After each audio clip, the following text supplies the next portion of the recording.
Hello, I hope you're all well and welcome to our fifth and final session of May. I've got absolutely no idea where the last five months have gone. I do know, however, that this is session 16 that we've hosted as a branch this year. As I keep saying, the feedback from our sessions still continues to be really positive. Our numbers across the piece continue to increase. So on behalf of the branch and the wider CIPD, thanks for coming. As always, really do appreciate your feedback. And as I say on most times, if you have any ideas for speakers, any future topics, volunteers for speakers, please reach out to us. And if you would like to come and speak, I will reach back out to you. So on to today's session, as per our previous events, everybody is on mute, certainly to start with, and you cannot share your screen. For the best viewer experience, I would recommend you put this into speaker mode. This can be found certainly on the PC, top right. You'll have a box that says view, click on that and click speaker. Now, today's session is going to be really interactive, and Rob will be asking you to make comments in the chat window, as well as coming off mute at times to ask questions and comment.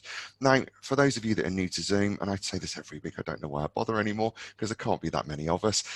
This can be found certainly on the PC at the bottom. In the middle, you'll see the word chat. Click on that and it'll open. We really do welcome your interaction, therefore please do ask away. There's going to be some natural pauses between the topics today, and we'll answer some questions at that point, and we'll certainly do our best to answer the rest of them come the end. Again, your active participation is very welcome. Today we think we're going to be running approximately an hour. Again, this really depends on the questions you ask. The session is being recorded, and the video, as well as Rob's handout, will be available on our social media links and the CIPD mailer on Sunday. I've actually saved the handouts to Dropbox, and I'll share that link as we run through. I'll also share the links to all the social media sites towards the end. Now then, before we get going, Rob has pretty much done this, but a quick sound and visual check. Good morning, Rob. Good morning, everyone. Do you know what? I thought you were just going to sit there then in the ether and go, no, can't hear you, Lee. Say what? Thanks for that, Rob. Anyway, as we have done, and certainly I'm going to be shirking my responsibilities as a speaker today, even though this is the second time Rob has come back, but I'm sure he will do a much better intro than I can. So on that note, Rob, over to you. Brilliant stuff. Thanks, Lee. Hi, everyone. Hope you're well today. Hope you're all in a position where you're looking forward to hopefully the loosening of lockdown, and we can start to actually see real people again and maybe see your families. So, quick introduction. As Lee said, I'm Rob Moores. If you've not seen me before, then I run my own company, Rob Moores Consulting, from a history of being in L&D for the last 20 odd years or so. And the biggest epiphany during those 20 years for me was all around the power of leadership and coaching.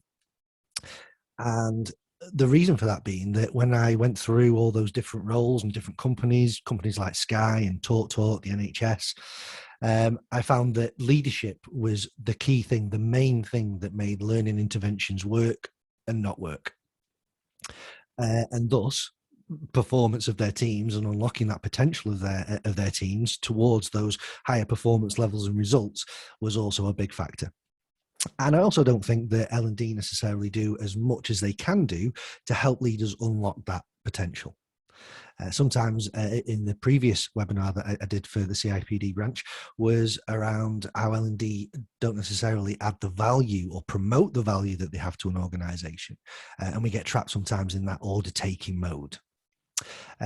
So today is more around leadership, great leadership and leadership development.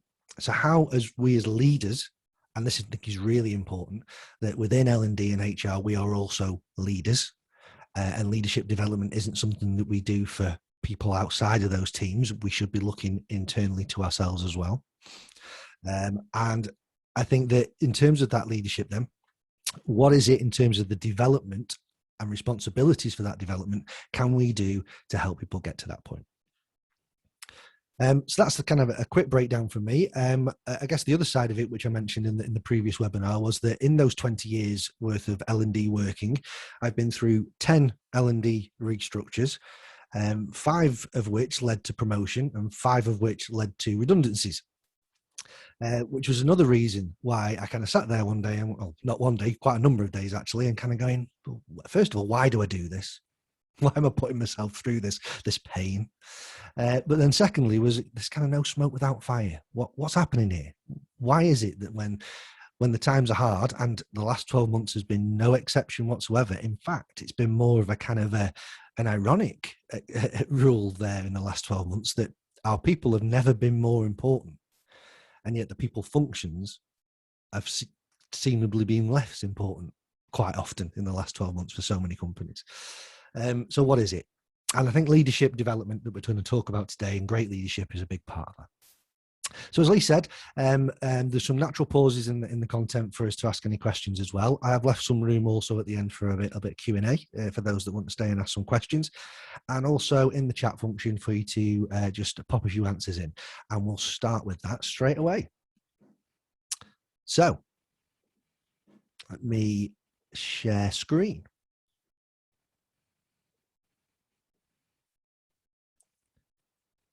So with a bit of luck, you can all see a pizza. Yep, thumbs up. Sorry, Rob. Yes, we definitely can. Sorry. Brilliant stuff.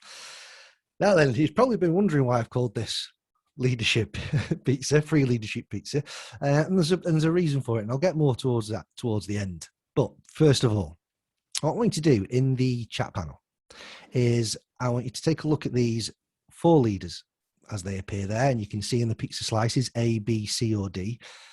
And we've got Bill Gates, Steve Jobs, Elon Musk, and Richard Branson. And if you were to vote for who you think the greatest leader out of those 4 would be, who would you go for? Who would you go for? Just type in A, B, C, or D. And you can type the name if you want to, if you prefer.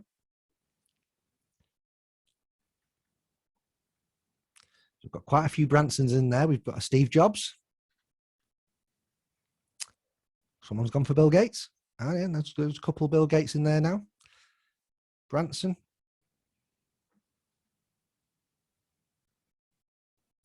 I'm seeing Branson seems to be the popular choice with a few exceptions there.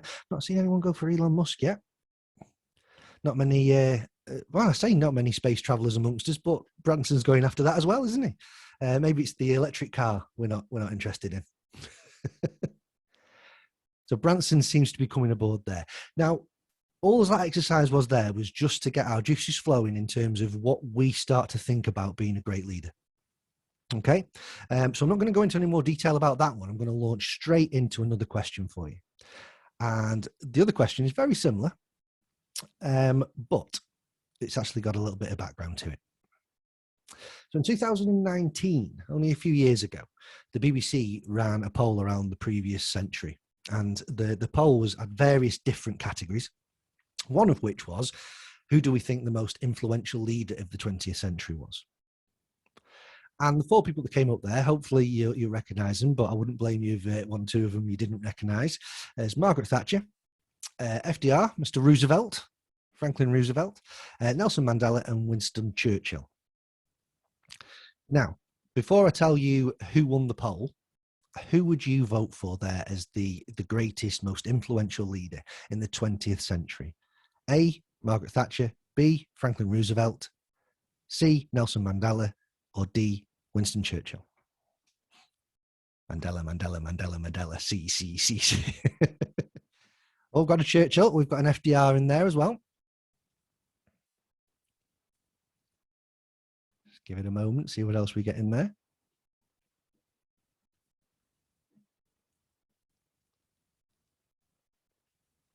Okay, so we seem to be going towards Mandela there. I think that's definitely a favourite.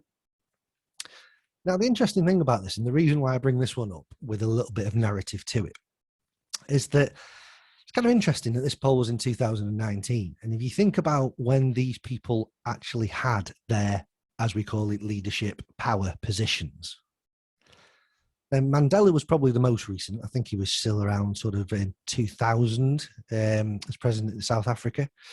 Maggie Thatcher ended her reign as prime minister in 1990. Winston Churchill there ended his second term as Prime Minister in 1955, if my memory doesn't fail me there. And FDR actually passed away in the mid-40s at the end of the Second World War in 45. So unless you're over the age of, I would say, 30 to 40, you don't really remember any of these in a position of power because you were too young to really be influenced by it, most probably. Certainly, as you start getting to the likes of Churchill and FDR, you won't have remembered them all unless you're over a certain age, more like the kind of 60, 70, 80 sort of region. So that started me thinking, what are people voting for? And the person who won this poll, by the way, on the BBC was Nelson Mandela. And there's a couple of things started going in there in my mind, and I started to think, well, is it because there are more people who remember him actually in a position of power? And what are the reasons why people are voting for any of these people? Why have they come up? Because very few people remember them in these places of power. And the conclusion that I came to was that we love looking at leadership traits. If you've been on pretty much any leadership development program or any leadership webinars and lectures, you've probably done an exercise where you've gone, what are the traits of a great manager? What are the difference between a great manager and a poor manager? What's the difference between a leader and a manager and a coach and a mentor and all those sort of things? And traits tends to be what we look at. And if you ask people about some of those historic figures, it tends to be traits that we come up with. So remember, for example, my mother will talk about Maggie Thatcher all the time because she's her favourite Prime Minister of all time, and the fact that she didn't take any nonsense. The lady is not for turning. She had all the men in that cabinet and she put them into shape. They knew who was boss and all this, the traits, the strength, the power, the control. So what I want you to do, I want you to take a couple of minutes. If you've got a pen and paper, by all means, make a note for yourself. I want you to take a couple of minutes to think to yourself of the best leader that you've had personally. Not the best leader in the world, the best boss, the best manager, the best leader that you've had in your entire career. I want you to jot down some of the traits that leader had. What were the things, what were the traits, what were the characteristics that that leader had, that best leader of yours? And then after a couple of minutes, when you've done that, just pop onto the chat 2 or 3 of those words. Kind of think about just in terms of single words.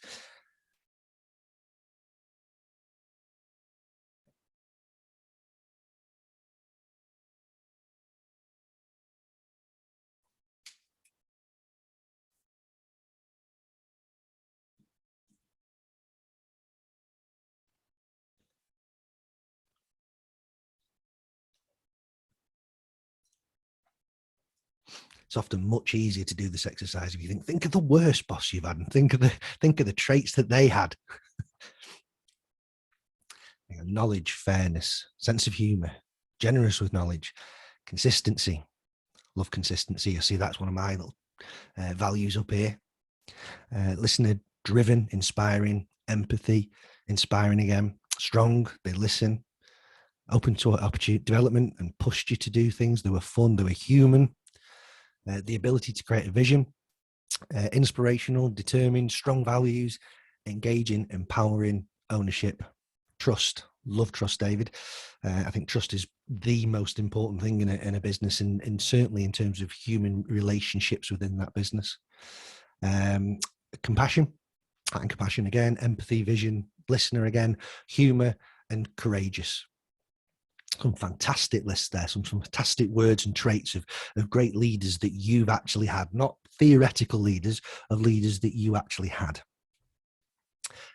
And what tends to happen is that we pick those traits based on the competencies that those leaders maybe showed, the styles of leadership that they had, the standards of leadership that they set for themselves, but also for the company. We set them around things like the development that we then give to other leaders. So we'll take those kind of things, those traits that you've been talking about, and try to develop other leaders using those same traits, because what a great example. We'll try and recruit leaders based on those traits because we've nailed it. We know what that great leader is, and we'll try and measure leaders by these traits. And if you guys have created leadership standards and leadership frameworks and leadership inductions, you're probably starting to recognize quite a few of those things coming through there. Because what tends to happen is that when we lead with leadership traits, they will become our leadership standards in an organization. And by standards, I'm talking very similar to values. Those are the things that will be on the wall. They'll be on the job specs. They'll be in the performance reviews and the competency frameworks. These are the things we expect. And when those standards are there, built by traits, they become the development. They become the checklist that we want other leaders to be like. Now, an important point when you start thinking about that is that you could probably think of some people who had similar traits to that great boss you've talked about, but they weren't a great leader. So traits doesn't necessarily compute that everyone will be a great leader if they show those traits. But if we try and do that through development, what we're doing there is we're leading that development with the skill set that we're after. We are trying to create a skill set of leadership based on the traits of what we believe great leadership to be. Now, the interesting thing there is that I mentioned around values before. And this is one of my big things around values, is that quite often you'll walk into an organization and you'll see values sitting there on the wall.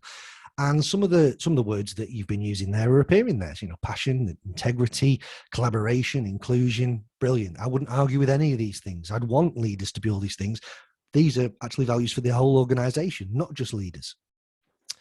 But quite often they just end up sitting on the wall and they mean nothing. And that's very similar to those traits of leadership. A few weeks back, I actually put something on LinkedIn, which was this, and said, if I visited your offices for a day with a list of your company values, what would I see, hear, and feel that would convince me they were true? And that's much more than seeing them on a wall. And that's the same as leadership. If I visited your company for a day with a list of your leadership standards, potentially built from great leadership traits, from great leaders that you know and love, what would I see, what would I hear, and what would I feel that would convince me those standards were alive and true? And just reflect on that for a moment about your own organization. Sometimes flipping the question is really helpful. What would I see, hear, and feel that would make me doubt that they were true? What are the things that I would see going on that were thinking, these standards are not going through the veins of this organization?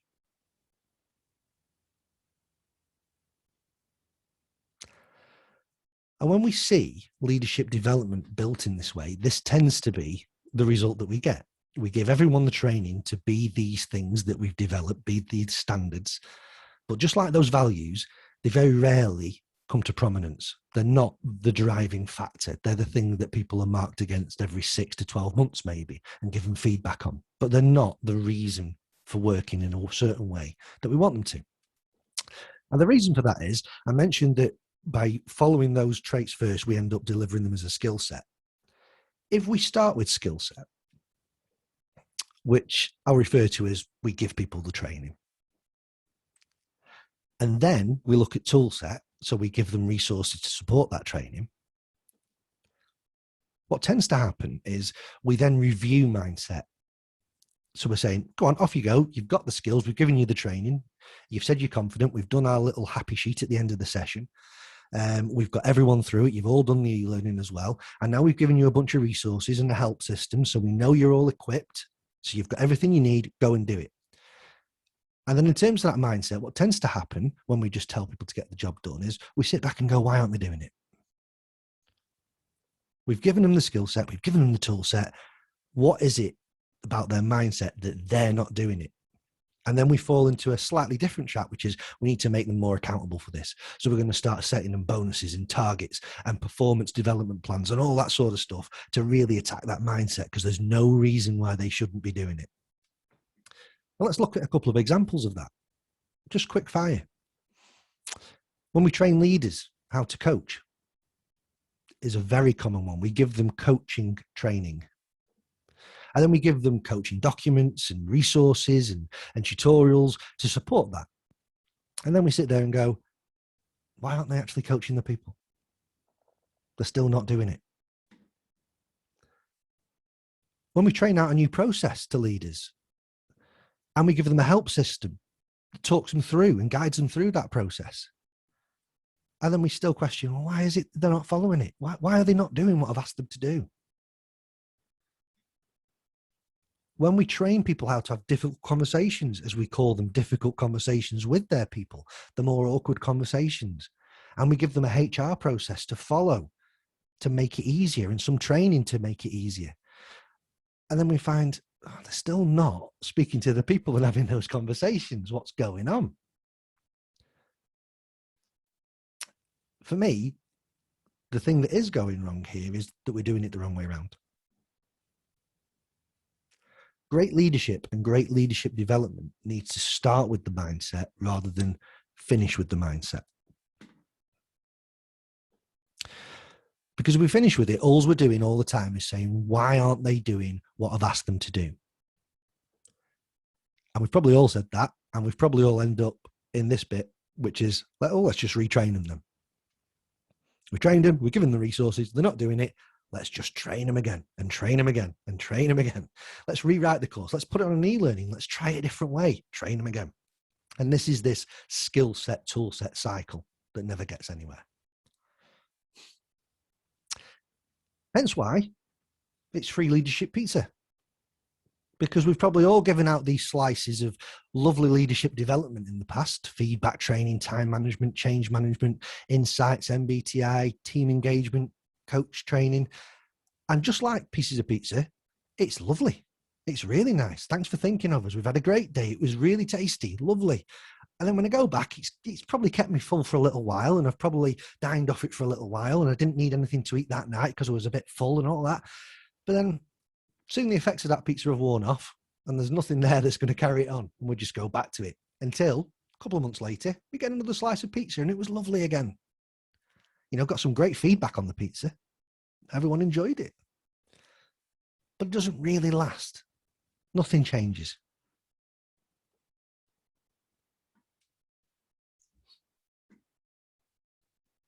And this boils down to two key words for me that often get pulled together as meaning the same one.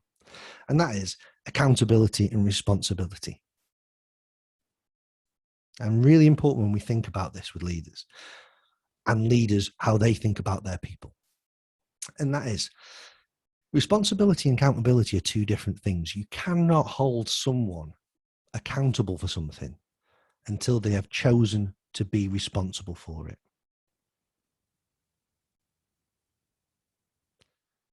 So by training out a skill set, giving them the tool set, and then just simply questioning their mindset when they're not doing it, and then throwing loads of things at them to make them more accountable, doesn't work.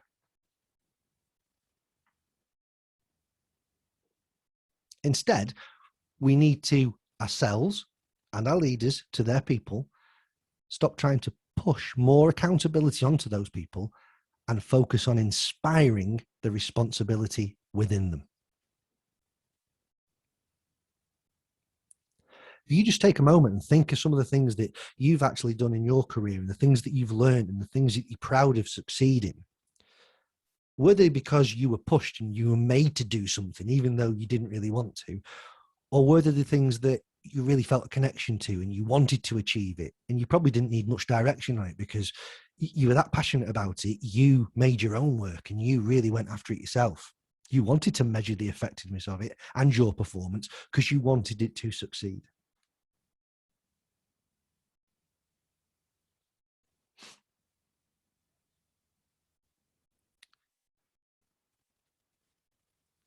This trait's way of thinking isn't just around leadership. We do it in all walks of life. Quickly in the chat for me, if you could. If you were going to choose a new TV, just pop 1 or 2 words into the chat about what it is you would be looking for to help you decide which was the best TV. What are the traits of that TV?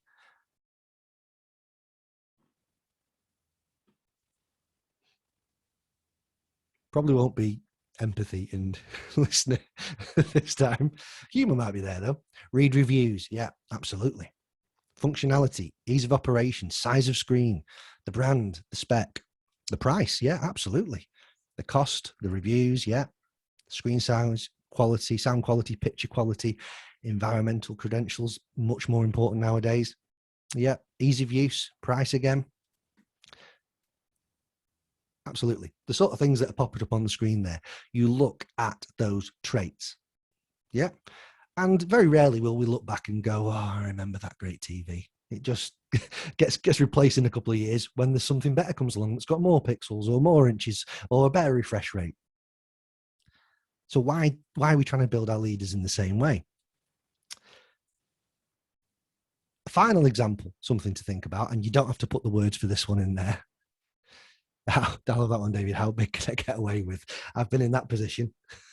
I've actually had cardboard cut out in the corner of the room to see how big it would look. What can I do? Where can I see that from? Think about the person you love. A partner, a husband, a wife, whatever it might be, a brother, a sister, a child. Think about the person you love. And just make a note on your pad. Again, 2 or 3 words. What is it about them you love? Why do you love them?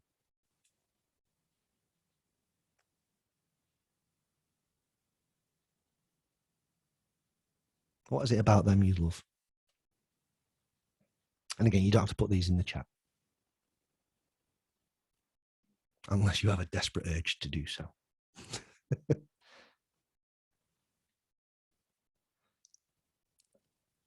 And usually people will start going down the route of these traits again.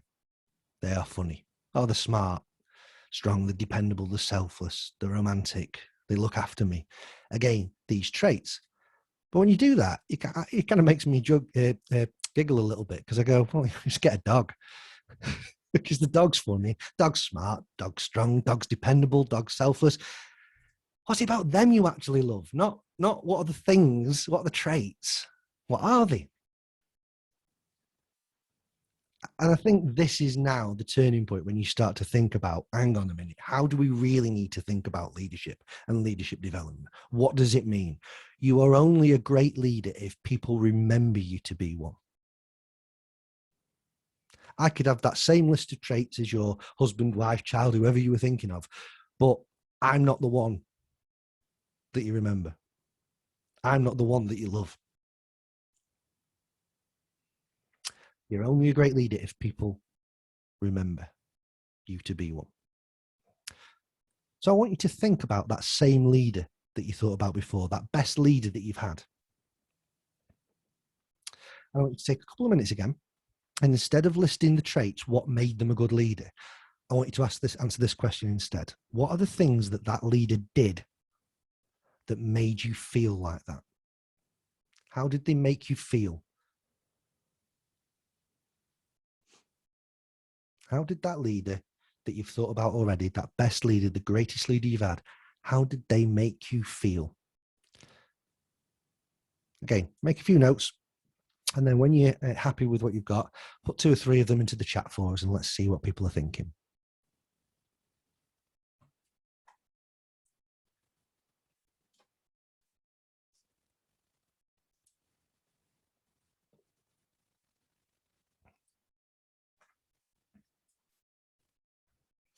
Supported, empowered, and happy.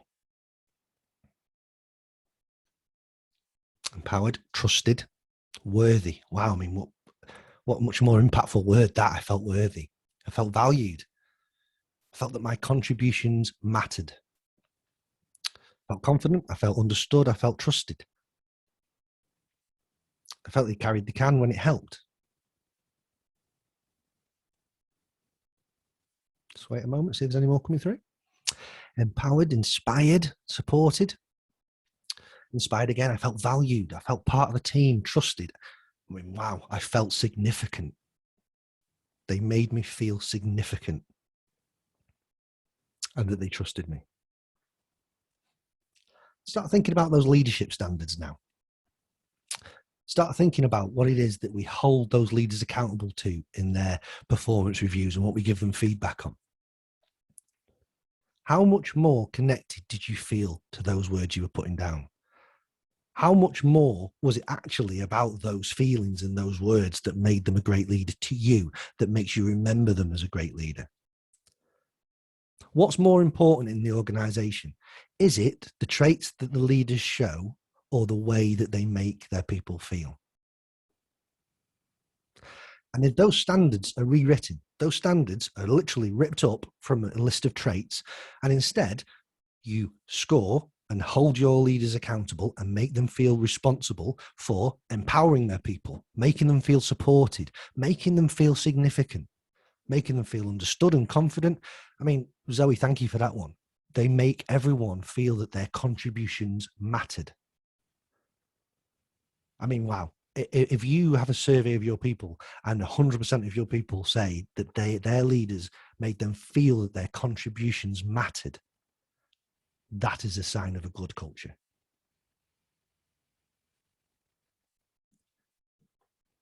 They make their people feel understood and trusted. All those words you were using. And the magic that then happens is that when you start with those feelings, instead of the traits that we started with earlier, instead of feeding traits into being standards, we feed those feelings into the standards of leadership that we want. Then again, the standards form part of the development.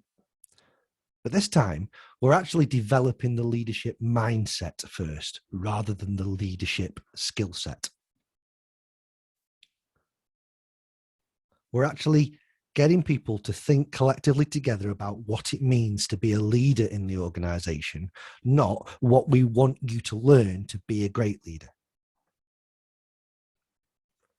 We're upskilling you and developing you to make your team and your people feel the way that you've just been describing. Not so you have a bunch of traits that might lead to better results and great teams. And if we look at those same scenarios that I mentioned earlier, but mindset first, you'll see a slight difference. And I'd encourage you to think about things in this way, because I deliberately use the same words for each one. So the mindset is more around changing the way that we think about it. So before we throw training at a problem, let's look at the collective way we want to think about it. And then as a tool set, we need to think about what we will need to do to succeed in delivering that collective mindset. And then we get to skill set, which is what will we need to learn? What will we need to develop to be able to use that tool set and deliver that mindset?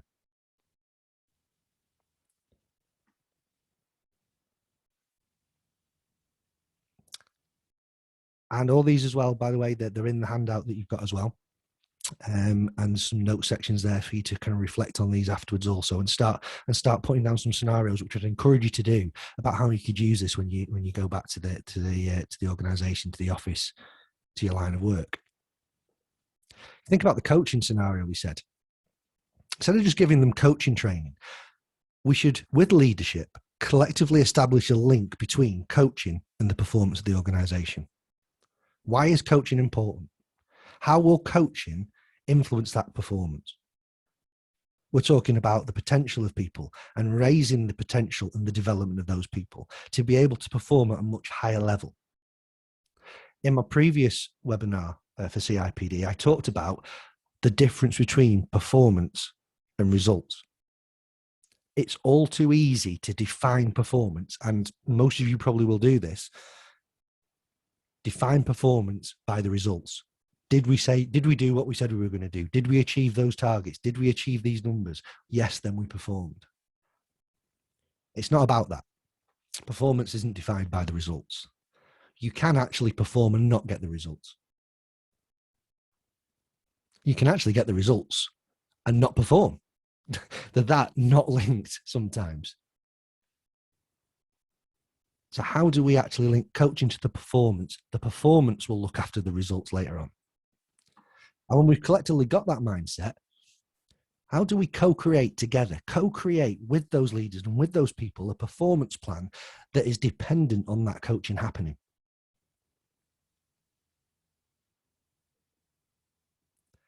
Then people will need and want and see the importance of developing those skills required to coach. Instead of being thrown on a coaching or training course right at the start, here's a one for you. A quick hands up in the on the camera so I can see you.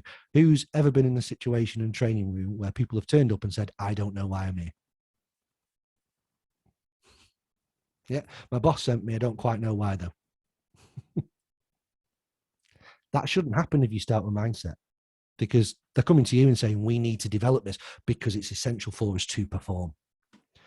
And then a little bit faster, we've got those ones. The mindset around process. You've introduced a new process. Again, collectively establish the link between that new process and the performance of them, their team, and their people, and the organization. Co-create a performance plan that is dependent on that process. If you can't collectively figure out why that process is important towards the performance of the organization, you don't need that process. But then people want to learn that process. We need to learn it. What do we need to do?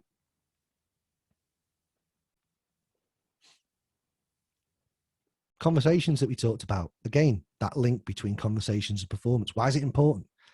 It's not the fluffy stuff that we need to think about after the results. This is now integral to us performing and getting those results. And that performance plan needs to be dependent on them happening.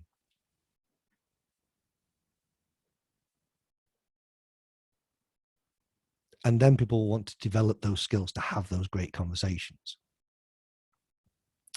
And this for me is how you create this standard of great leadership. But really importantly, as you can see there, and I'll leave that on the screen for a moment, and Lee will take a slight pause if any questions are coming through. Great leadership isn't just an individual title. And when we do traits, that's what we're doing. We're actually trying to make everyone like an individual that we saw that was a great leader. There can be many great leaders within an organization, but leadership as a whole can still be inconsistent. Pulling great leaders together to create great leadership is the key.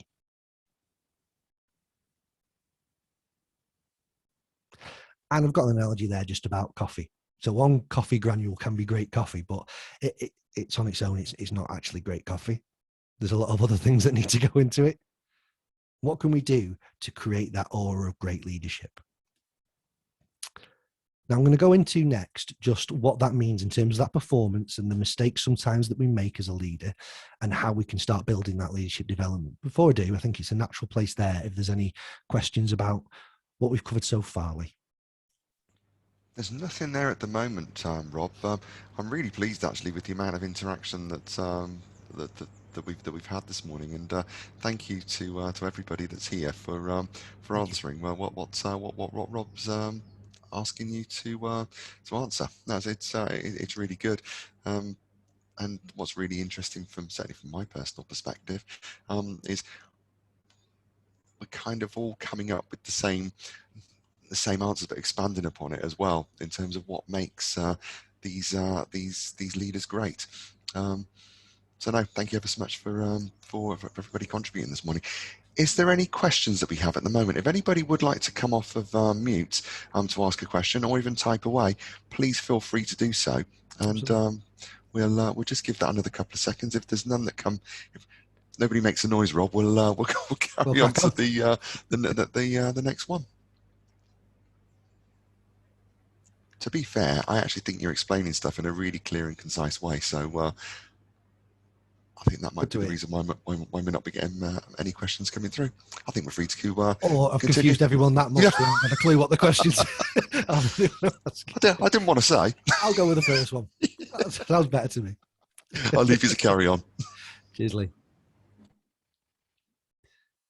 So, for me then, I talked about performance earlier, and for me that there are 6 key ingredients to allow us to perform as teams, as individuals, as departments and companies. And that is that everyone is really clear on what it is we're trying to achieve. And not only clear on it, they're connected to wanting to make it be achieved and to succeed. Again, the classic story I love to talk about is the janitor at NASA when JFK bumped into him and said, what is it you do around here? And he could have answered, like many of us do, just in the realms of our own job. He could have said, yeah, I just clean the offices around here. I empty the bins. I clean the toilets, blah, blah, blah, blah, blah. But he didn't. He says, it's my job to help get a man on the moon. And that's someone who's connected to the results of the organization. They're aligned and connected to the vision of that organization. To start really thinking about that in your organization, start asking that question. Are people connected to it? And in that sense, then people are more committed to it already because they are clear on it and they are connected to it. They are committed. And if they're committed to that, they will want to have levels of control in place. They'll want to measure themselves. They'll want to know how they're contributing to that. They'll want to put measures in place. They'll want to have their performance and reviewed and the feedback happening so they can grow and develop. And they will want to push their own development. They will want to increase their own capabilities and confidence to deliver this stuff. And I'm a big believer, those 6 things there, if they are in play, you have got the foundations of great performance, of high performance. However, the mistake that tends to be made in both leadership and the development based on traits that we talked about is that we choose only to manage those 6 things. And the reason we do that is that we often see results leading straight into performance. If we define performance by the results, what we then do is we manage all of that. So we manage the control and the commitment through a performance review system that no one likes and everyone wishes would disappear. We're trying to make people more accountable for achieving the things that we've said. These are the things I need you to do. And when people aren't really clear or connected to it, what we do is we throw a load of values on the wall and say, this is why you should care. This is why you should be clearly connected to it. And now you're clear. All right, I'm clear, I'm connected. Let me go away and do it. But they're not really. So what we do is then we have a load of one-to-ones with them. And all those one-to-ones are around us managing their performance again. Right, well, if you're not, then we need to show you on that training. Oh, you've had that training. So are you confident? Yeah, we've had confident. We've filled out the form. I can do it. Yeah, whatever. And that links into that bottom comment when leaders say, I haven't got time for the fluffy stuff. I haven't got time for the coaching or the conversations or all that sort of stuff. And you can see the reason there. They're managing all aspects of performance. No wonder they've got no time. Instead, what they need to start considering is that engagement piece. You know, we talked about leading people in to want to take responsibility rather than thrusting accountability upon them. These are the things, these are the other 6 C's that are crucial to that. Instead of managing everything, we need to be co-creating and collaborating with our people. We need to show consistency and full communication. And when I say full communication, I don't mean, we send an email and we make sure everyone's got it. And I certainly don't mean we put read receipts on there. Oh, make me shiver. We have a leadership standard to make sure that everyone has understood the communication that's going out. And if they don't, why don't they? What can we do to make sure everyone understands what we're trying to say? That becomes more challenging the bigger that we are. But we need to use leaders who are with their teams all the time to really make those things clear. And then coaching, as I've mentioned, is a massive one. Now, for me, I do a separate webinar around coaching. And it isn't that I want all leaders to suddenly become coaches. But there's no reason why they can't start to lead in the coaching style. What the other webinar is actually entitled something along the lines of, you don't have to be a comedian to be funny. In the same way, you don't have to be a professional coach to ask great questions and listen to your people. And that's where conversations come in. Actually look for opportunities every single day for great conversations with your people to understand them. So you to start notice anything different in their behaviors or their performance, and you can just talk to them about it rather than try to hold them more accountable to it. And this manifests in those ways at the bottom. This manifests in the actual behaviours that you begin to see. So when I put that quote up earlier around, if you gave me your values, how would I know they're alive? It's through the behaviours that I would see and hear, what they made me feel. People would start to feel aligned. If I describe my job as only what I do, I'm not aligned to that ultimate vision and the overall performance of the organisation, where the janitor at NASA obviously did feel aligned.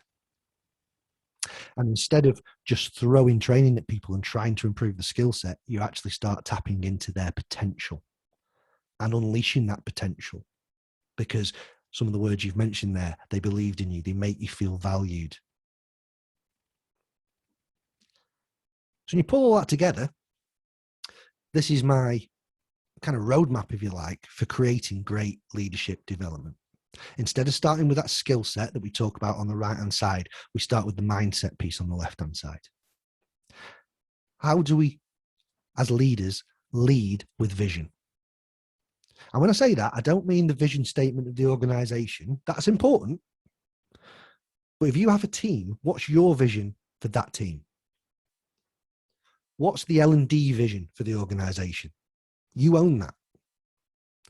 What are the values for you and your team? What are the important and values that you want to work with? And what are the behaviors that will make you know that they are alive and true? And please, that bottom bit is really important. You don't go away in a room and create your vision and then present it to them. Include them in it. Let's tap into, why is it that we're all involved in L&D and HR in the first place? Why is it important? What do we want to achieve? How's it going to help the company? And when we bring people on that journey, then we can move on to leadership development, talking about the manage part. And you can see now, these are the only two bits in the grey now, because we're not having to manage the clarity and connection, because people are more organically feeling responsible and connected to it. Instead, we just still need the performance management piece. People will want to know how well they're doing. They'll want to be developed. They'll want to gather feedback so they can improve it.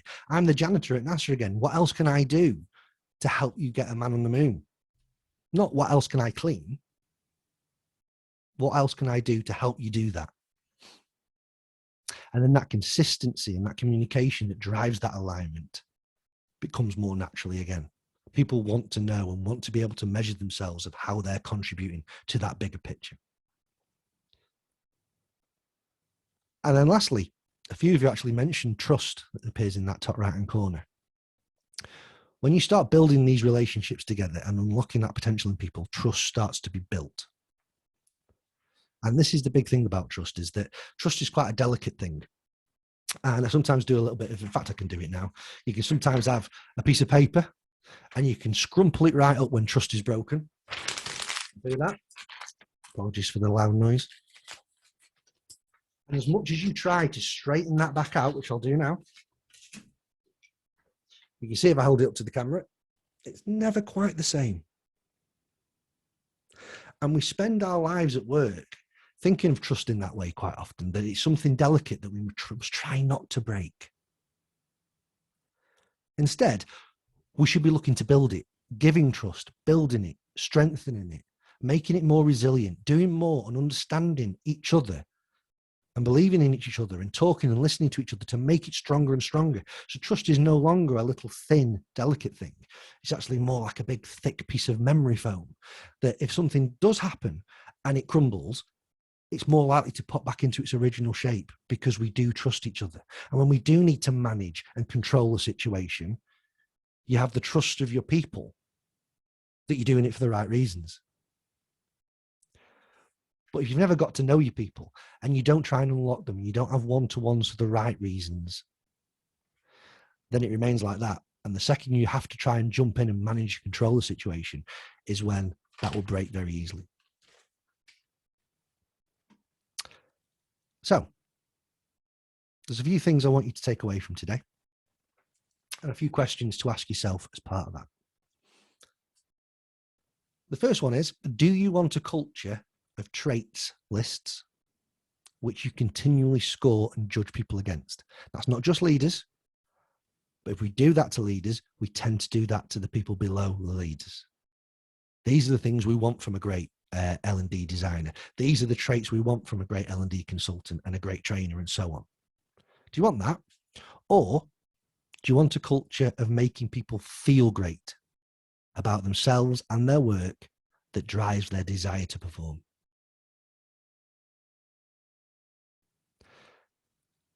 Think about that question and then actually read point 3, which I think is really crucial here. That whilst all this has been around leadership and leadership development, it doesn't actually start with leadership at all. It starts with people. We're all people first. Leaders are people too, believe it or not, at all levels. And they're there to unleash leadership within everyone, develop it and role model it. I also do a leadership podcast, and I had a guest on there who was a major in the army. And it was actually something that stayed with me that she said. She said that when new people join the army, whatever their job is, they get trained and developed in 2 things. 1, how to do their job. And 2, what is leadership and followership in the army. Because you can't have leaders unless you have followers. If no one wants to follow you, then you're no longer really leading anything other than in title. And from that moment on, whether they have responsibility for people or not, they are developed on both of those courses, in their job and as a leader. Something I'd really encourage you to think about in your organizations, because everyone on this call will have worked in an organization, if not every organization that you've worked in, where leaders tend to be the ones who perform the best in the team, and therefore they get the job. And that's when the challenges start. Whereas in the examples in the army that the major was telling me about was that quite often it wasn't the best performer in the team that got the leadership role when it became available, because we've been monitoring and reviewing and developing everyone in that leadership way as well. Sometimes it wasn't the best performer. It was the person who had the best leadership skills. And what they found is that those highest performers, they were quite happy with that. They didn't want to be the leader. They wanted to carry on performing. So when we say we're all people first, maybe it's time to start thinking about leadership development for everyone, not just leaders.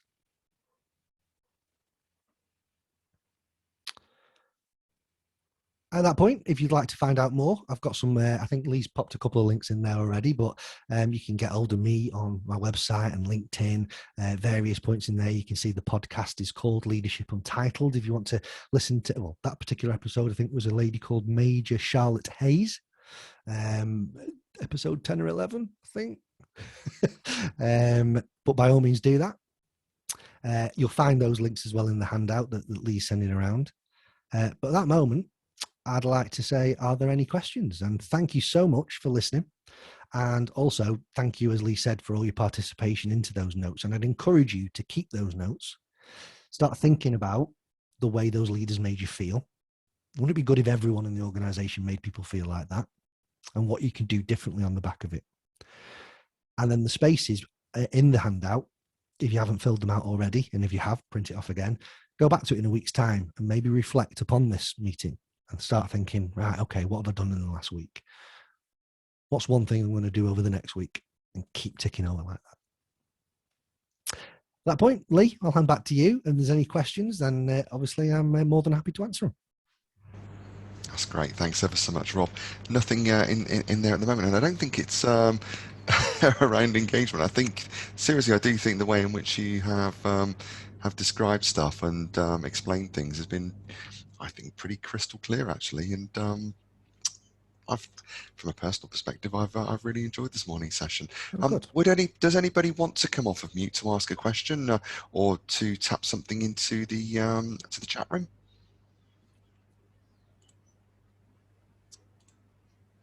Always makes me laugh, this little bit, because it's like, no, it's all good stuff. No, it's absolutely fine. I mean, we're going to hang around. What I will do is just do the wrap up from here. And as usual, Rob, absolutely fantastic. And thank you for coming back to present something to the branch for the second time.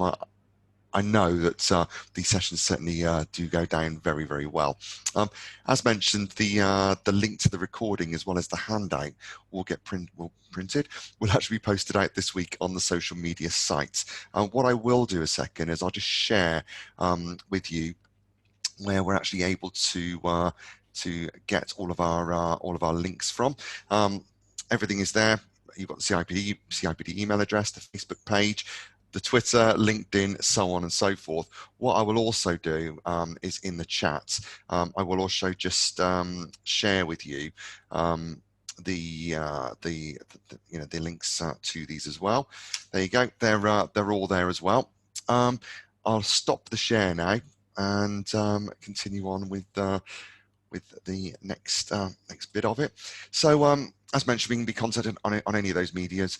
Any ideas for speakers, feedback, please do reach out to us. And if you are interested in becoming a committee member, we're always open to additional members. Come talk to us. Now, just before you do go, we relaunched the member-to-member mentoring program earlier on this year, and we actually had an event last week that was really interactive, relating to the whole program. If you are interested in finding out more, again, do come and talk to us. I have put the link in there that relates directly to the member-to-member mentoring. We're starting off with a relatively small group, but small group is growing. On to the next events. So the next one we're going to be hosting will be on the 9th of June. We're not doing anything next week with it being the half-term holiday. We've got a speaker that's coming back to present to us again, a gentleman called John Young. John is an ex-BBC presenter, and he's coming back to speak to us around holding the Zoom room.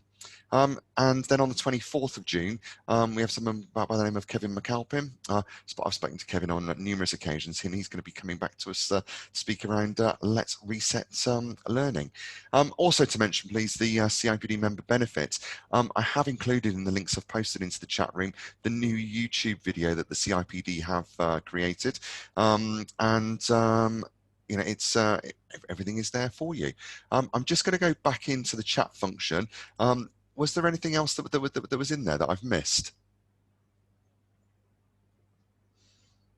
No, I'm not seeing anything there. No, thought-provoking, great session, Rob. Thank you. I think so. I think everything has been answered. And thanks for that feedback, guys. Really appreciate it. No, thank you ever so much for coming, Rob. So if there are no further questions, I mean, I will be hanging around for a few minutes when we finish the recording. So is all I can say is thank you ever so much for coming to join in today. Thanks, Rob, to coming to present. Wishing you all a great rest of your week, and look forward to seeing you at the next session. So on that note, stay safe and bye-bye for now. Thanks, everyone. Bye-bye.